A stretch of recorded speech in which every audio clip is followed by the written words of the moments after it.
बंगाल रिया mitten missionary church रे बजरंग दल हमला। तबे चलो बन गाते को तेहिया नवा वीडियो रे अब बन गालमारा नितो नवा को समय रे चीज लेका पूरे भारत दिसम रे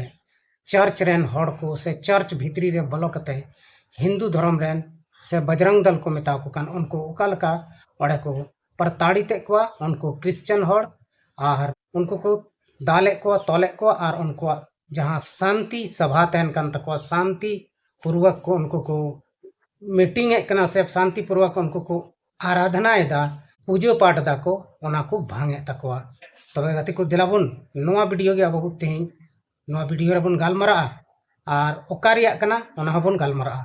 आदो चलो बन बिना बलुम कते ओना कटिंग माराम वीडियो क्लिप बन नेल लगी। देखो नोड़े मिटन चर्च बन नेल और चर्च रे नको बजरंग दल रेन हड़ दुआर ठे को तिंगो कना नको दो नोड़े को बोलो लगी और नोड़े को हंगामाय लगी। तबे अब बन नेले को नोड़े नितो दुआर ठे खय को बोलो कना और बोलो कते ना नको दो भितरी रे चिक को चिकाया बाको चिकाया अब वीडियो रे बना हुआ तहन तबन पे नेल को बन ना। तबे बोलोयना को सनाम नको बन नेल केट को और नोड़े नितो नोड़े को हंगाम का हिंदू आछे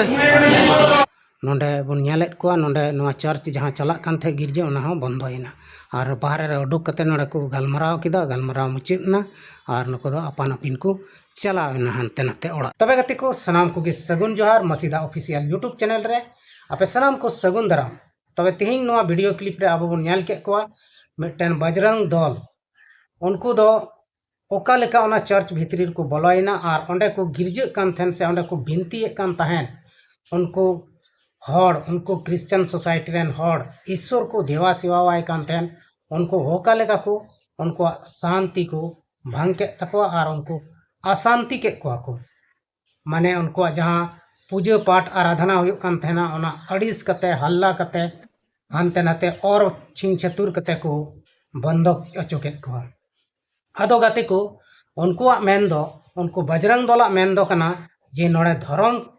परिवर्तन रिया कमी चला कना माने धर्म जोर जबर को बदल चुए को ओना रिया कमी चला कना और उनको को मेताव को कना जे आपे दो ईसाई कते रहो एसटी रिया लाभ चिदा पे हतावेत कना मेनते। आदो गति को जहां एसटी कना को जहां एसटी यानी आदिवासी को ईसाई कना से को क्रिश्चियन कना उनको दो को मेन दाड़े को जे एसटी रिया लाभ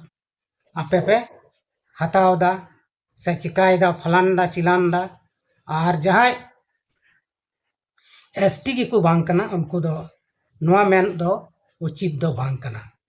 तेहें अबो नवा भारत वर्ष रे बन नेलेत कना विभिन्न राज्य रे जतो राज्य रे दो बांग किछु किछु राज्य रे नोंका बेबड़ी होयुक कना क्रिश्चियन हड़ को सला जे अडी आट को सांतावेत को से ईसाई हड़ को सांताव अचुक कना नोआ दो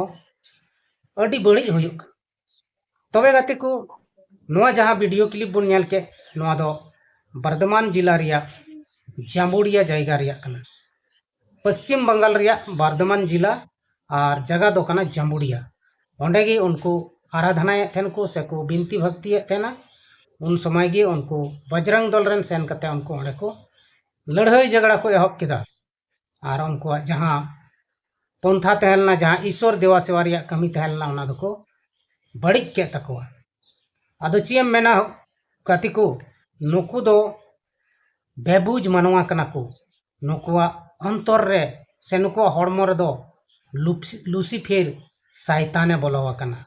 और नुई शैतान के नुकु दोय बाकावेत को और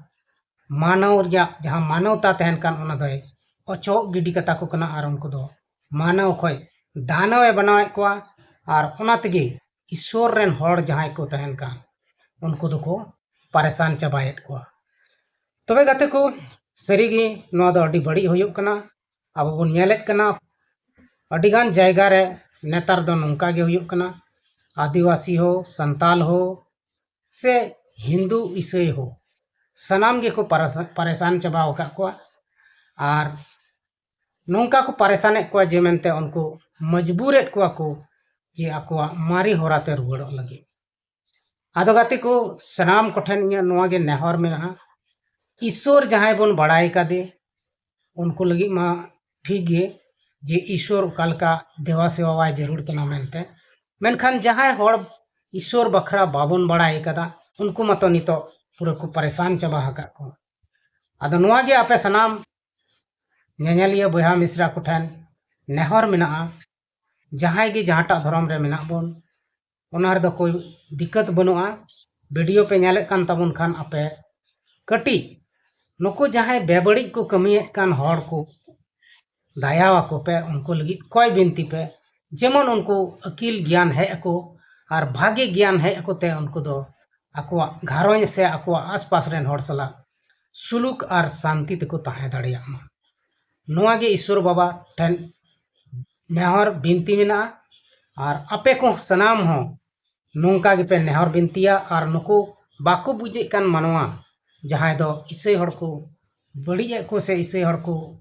आयमा लेका कथा को मेताव को कना आयमा लेका को बेबड़ी को मेताव को कना नुको को बुझाव नामा आदो चलोबन तबे तिहिया नवा वीडियो दो नोड़े गिन मुचाद तबना मा एनखान सनाम को गे इन सेन कोन